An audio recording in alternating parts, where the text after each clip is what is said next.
오늘 본문 말씀 창세기 18장 아브라함의 중보기도입니다. 3월이 시작되면서 대학교도 그렇고 유치원도 그렇고 새학기 개강을 하게 됐습니다. 아직 코로나가 심한데 다음 주에는 나라의 대통령을 뽑는 대선이 있죠. 너무 중요한 일 아닙니까?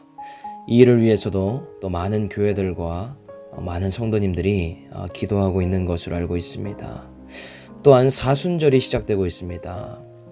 여러분 3월이 되면서 무엇을 바라고 무엇을 위해서 기도하고 있습니까? 오늘 제목처럼 아브라함이 오늘 하나님께 무엇인가를 바라고 기도하고 있다라고 말하고 있습니다. 하나님께서는 아브라함을 복의 근원으로 삼기를 원하셨다고 하셨죠. 복의 근원이 되는 인생은 무엇을 구하고 어떤 인생이 되는지를 좀 나눠보기를 원합니다. 복의 근원인 인생, 첫째는 하나님과 친밀한 인생입니다.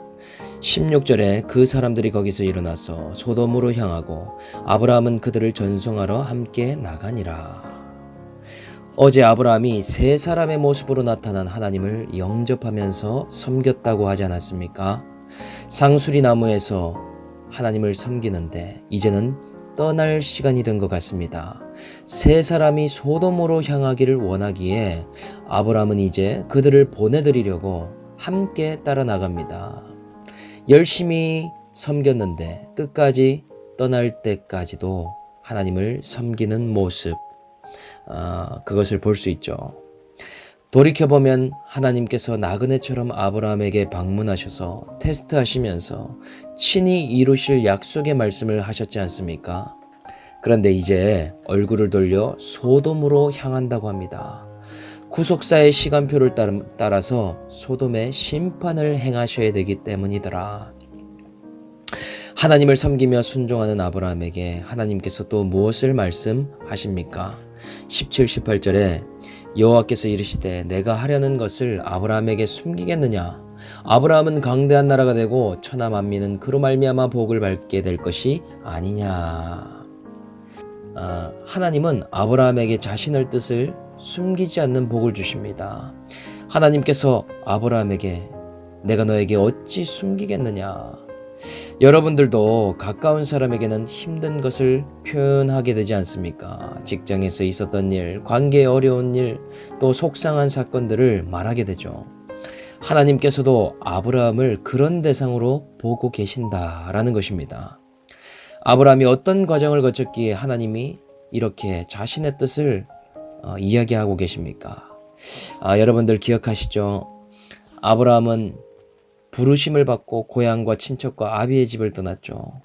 부모를 객관화하고 가족주의에서 벗어났으며 예수를 섬기는데 방해가 되는 것들로부터 떠났습니다. 이것도 쉽지 않은 일이죠. 또 어떻습니까? 잘 먹고 잘 살려고 애굽으로 갔었지만 결국 이 기근의 땅, 가나안 땅에 머무르면서 물질과 성공도 내려놨습니다. 그리고 현실적인 대안이었던 이스마엘도 하나님 앞에 내려놓았죠. 잘난 아들을 통해서 뭔가 잃어보려고 했는데 자녀 우상도 내려놓았습니다. 또 마지막으로 치열한 가나안 땅에서 조롱과 수치를 당하며 죽임을 당하는 것을 무릅쓰고 할례까지도 적용했습니다. 그런 아브라함에게 나그네의 모습으로 찾아오셨죠. 그런데 이번에는 하나님께서 비밀과 같은 일들을 아브라함에게 털어놓으신다라는 것입니다. 하나님께서 아브라함을 강한 나라가 되게 하고 복의 근원이 되게 하시겠다. 그런데 그 이유까지도 말씀하십니다. 19절에 내가 그로 그 자식과 권속에게 명하여 여호와의 도를 지켜 의와 공도를 행하게 하려고 그를 택하였나니 이는 나 여호와가 아브라함에게 대하여 말한 일을 이루려 함이니라.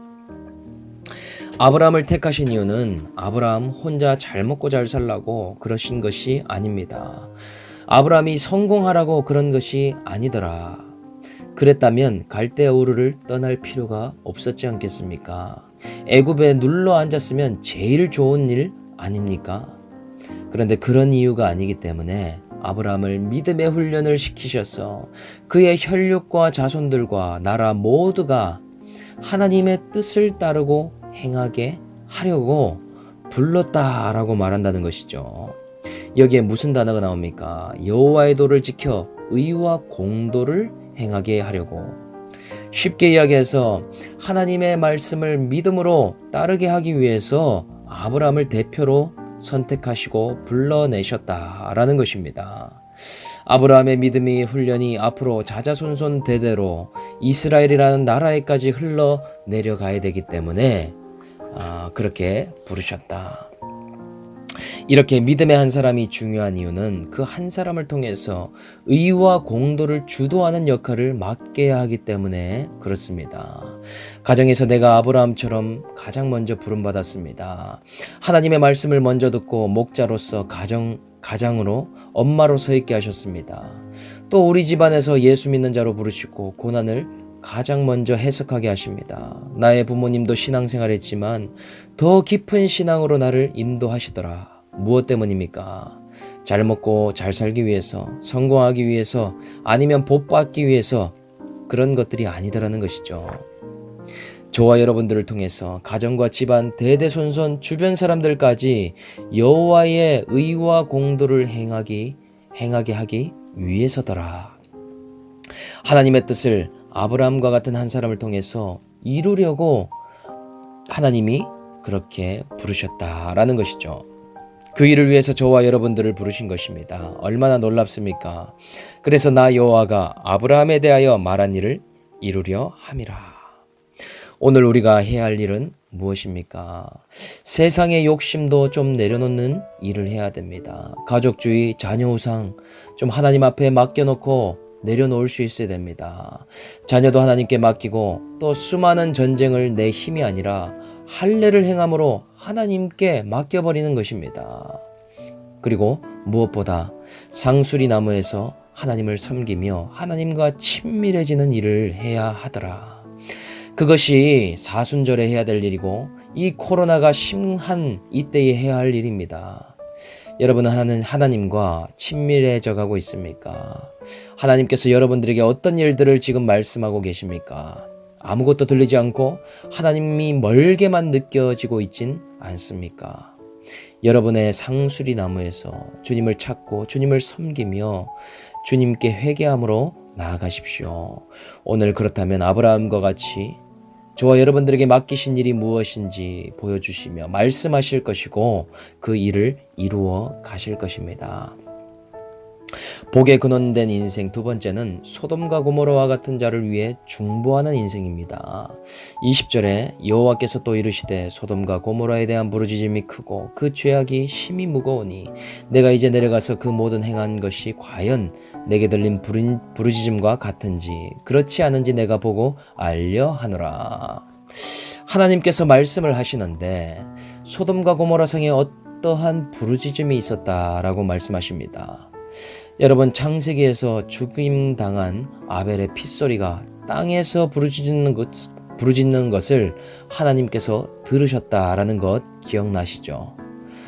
그때에 하나님께서 가인을 찾으시면서 물어보시지 않습니까? 그런 것처럼 이 소돔과 고모라 땅의 부르짖음으로 인해서 직접 그곳에 가서 확인하고 그 부르짖음이 참인지를 알기를 원한다 말씀하신다는 겁니다. 그런데 아브라함은 그 땅이 이미 어떤 땅인지 겪지 않았습니까? 그 땅은 물된 동산과 같이 롯이 선택했던 땅이었고 하나님 앞에 심히 큰 죄인이었다라는 사실을 알고 있었습니다. 그 소돔과 고모라에 지금 롯이 살고 있지 않습니까? 의와 공도를 행하는 하나님이심을 알고 아브라함은 하나님께 이렇게 간구하기 시작합니다. 23절 24절에 아브라함이 가까이 나아가 이르되 주께서 의인을 악인과 함께 멸하려 하시나이까? 그 성중에 의인 50명이 있을지라도 주께서 그곳을 멸하시고 그 50의인을 위하여 용서하지 아니하시리까? 아브라함은 하나님을 전송하러 나갔다가 소돔에 대한 이야기를 듣게 됩니다. 이제 심판을 위해 소돔을 향해 가는데 아브라함은 배웅하러 나갔다가도 여호와 앞에 중보자로 서는 모습을 볼 수 있더라. 그리고 가까이 나아가 간구하기까지 시작합니다. 어떻게 간구합니까? 하나님, 소돔과 고모라는 큰 죄악의 도시가 맞습니다.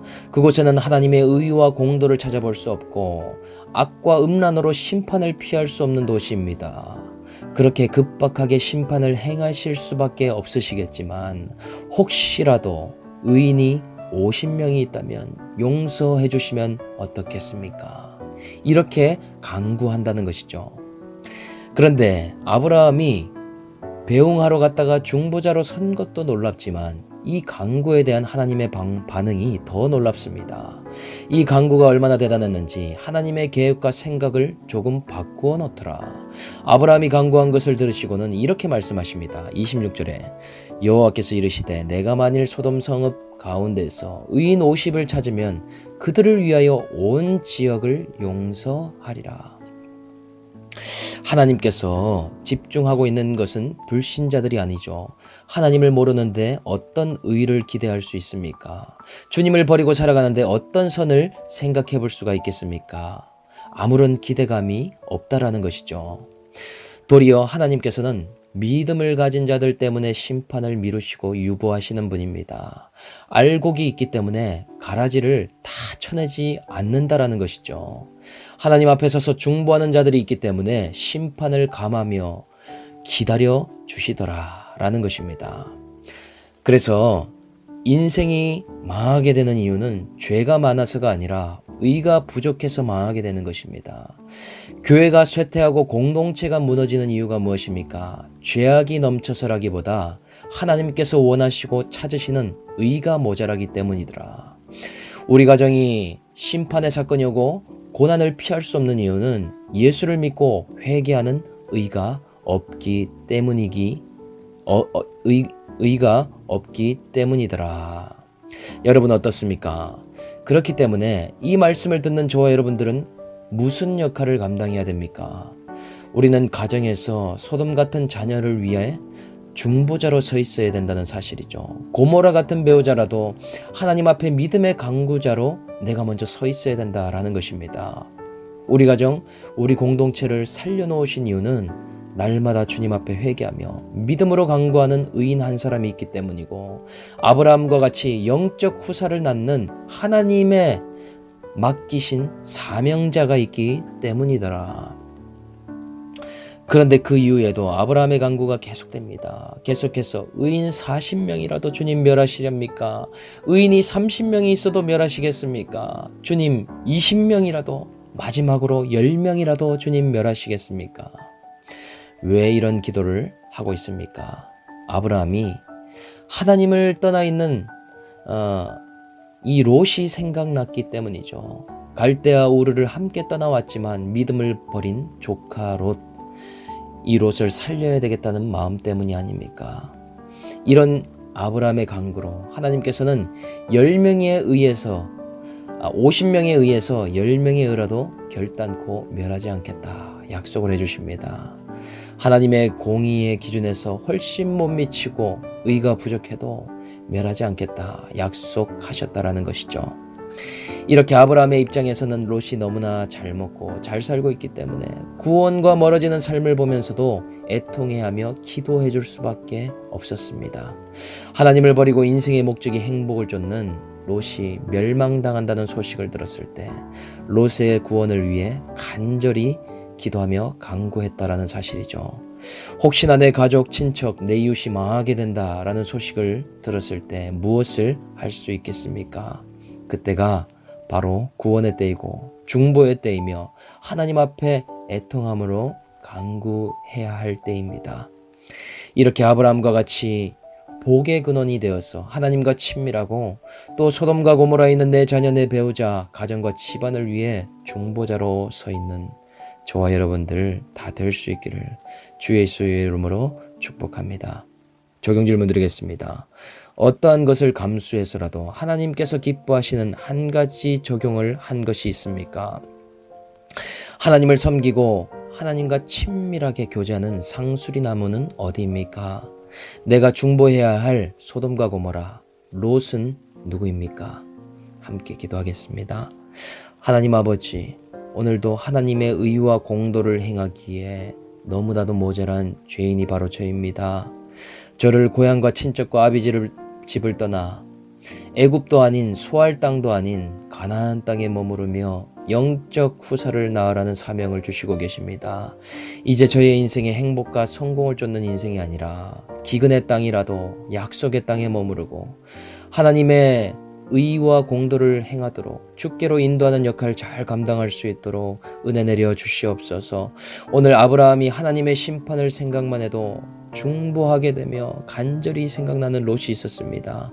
오늘 우리의 자녀, 배우자, 친척, 친지들, 내 주변에 있는 지체들을 위해서 여호와 앞에 중보자로 설 수 있도록 은혜를 베풀어 주시옵소서. 감사드리며 우리를 구원하신 예수님의 이름으로 기도드립니다. 아멘.